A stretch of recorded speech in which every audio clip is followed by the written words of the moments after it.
તેમના નિવાસસ્થાને રાષ્ટ્રધ્વજ તિરંગો ફરકાવી હર ઘર તિરંગા મહાઅભિયાનમાં જનસહભાગિતાનું આહવાન કર્યું। વડાપ્રધાન નરેન્દ્રભાઈ મોદીના પ્રેરણાથી દેશવ્યાપી રીતે ચાલી રહેલા પહેલ અંતર્ગત મુખ્યમંત્રીએ નાગરિકોને પોતાના ઘર અને કાર્યસ્થળે તિરંગો લહેરાવી સ્વાતંત્ર્ય દિવસની પૂર્વ સંધ્યાએ રાષ્ટ્રપ્રેમ ઉજાગર કરવાની અપીલ કરી હતી। આ અવસરે તેમણે સ્વયં ધ્વજ વિધિપૂર્વક પૂર્ણ કરી અભિયાનનો સંદેશ વ્યાપક જનસમૂહ સુધી પહોંચાડ્યો હતો।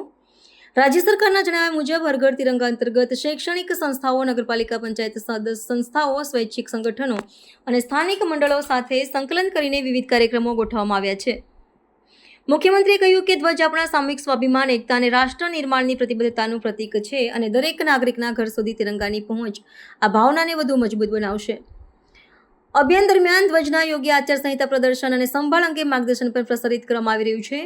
અધિકૃત સૂત્રો મુજબ આગામી દિવસોમાં તિરંગા યાત્રા, સંગ્રહાલય પ્રદર્શન, સાંસ્કૃતિક કાર્યક્રમો અને પ્રેરણાત્મક વ્યાખ્યાનો દ્વારા જનજાગૃતિ વધારાશે અને કચેરીઓ, શાળાઓમાં વિશેષ કાર્યક્રમો યોજાશે।